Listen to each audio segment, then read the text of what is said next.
Evening and welcome to my evening run on a Friday. Now this is the first video in what will probably be a series of video logs of my journey from Myla to Dragon's Back, September 2025. Now anybody who doesn't know what Dragon's Back is, I'll leave you to Google Montaigne Dragon's Back and you'll find out what it's all about. But let's just say for now, it's a monstrous endurance event which will test mind and body, certainly my mind and body, to the limits. So what am I doing? Even though it's a year or so off, to try and condition myself.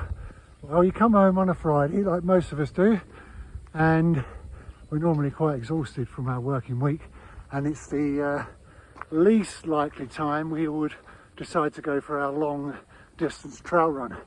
So my thoughts are, I am exhausted, I've had a tough week, and this is the best way to train myself to get out and do stuff when tired. So this is a 15 miler trail.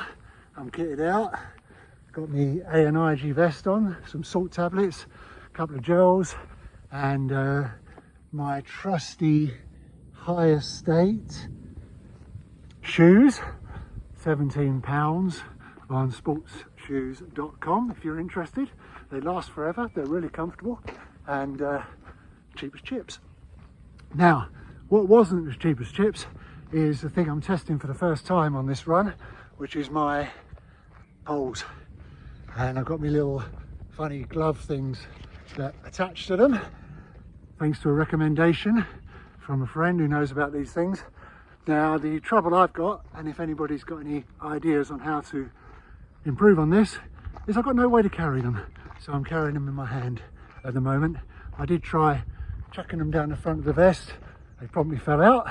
And I did tuck them in the little hoops at the back of my trail trail shorts, which apparently are designed for poles, but they fell out within a couple of minutes of jogging around as well. So any ideas as to what you can do, and the best products to carry them effortlessly so you're not going to lose them and they're not going to wobble about, would be very welcome.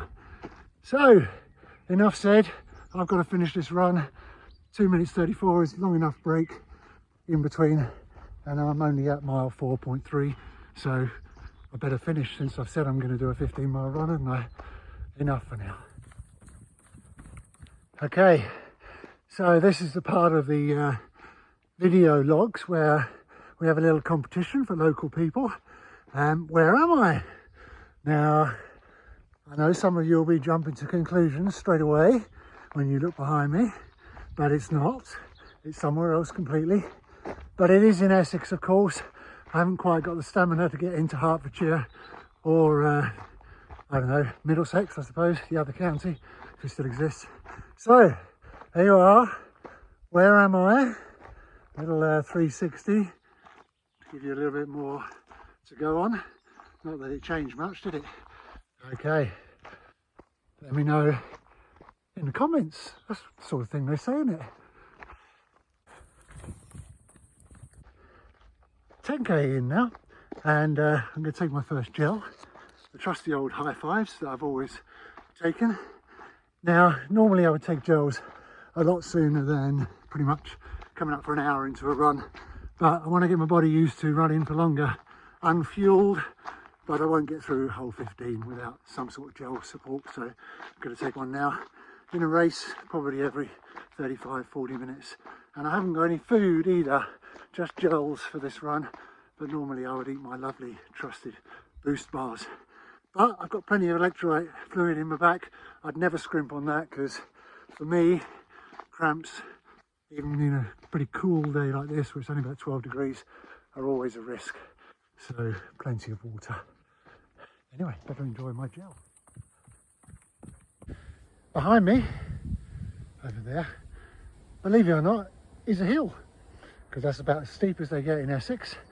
But believe me, yeah, look, change the camera angle, looks more like a hill now, doesn't it? So I'm going to get my poles out and practice. So off camera there, I timed myself how long it was to get them out of the bag, get these funny old things here clipped in, and click all the poles into position which was interesting. And it took me 27 seconds. Now, bearing in mind, I'd probably walk while I'm doing that. I can tolerate that. There is blue sky, by the way. Look, it looks white, doesn't it? So anyway, I'm going to run with them now, but I can't film that because A, it would be too hilarious, probably entertaining, but I don't want to be filmed using my poles yet. So I'm just going to practice without the camera.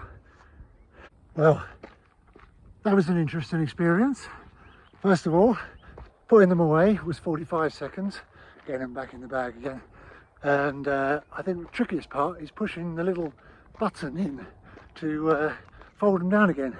I'm not sure how that's going to work with cold hands, because I struggled and I'm pretty much fine at the moment.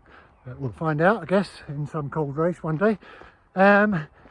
Did they help running up the hill? Well, it's an Essex hill, isn't it? So I don't know if they did or didn't, but I've got to practice with them. What I do like is they swing forward again on their own without you having to even think about it. Lift them off the ground and they just swing forward. Whether I was using the right technique, pushing enough, I don't know. I've got a few videos to watch, and I'm sure I'll improve over time. But I've got to keep practicing. There we are. Done it. Just under 9-minute miling, which isn't bad considering all the moments of talking to myself, or talking to you if somebody is actually watching these. Can't deny the last 3 miles was hard, but as I say to everybody that I coach, the last quarter of every session is the bit that counts. The first 3 quarters is just to tire you out. It goes for sessions, long runs, and then the last quarter is what trains the body and mind. As always, I'm really grateful to have actually been able to do it, have lungs, heart and legs that work. So I will sign off and finish this with stay healthy.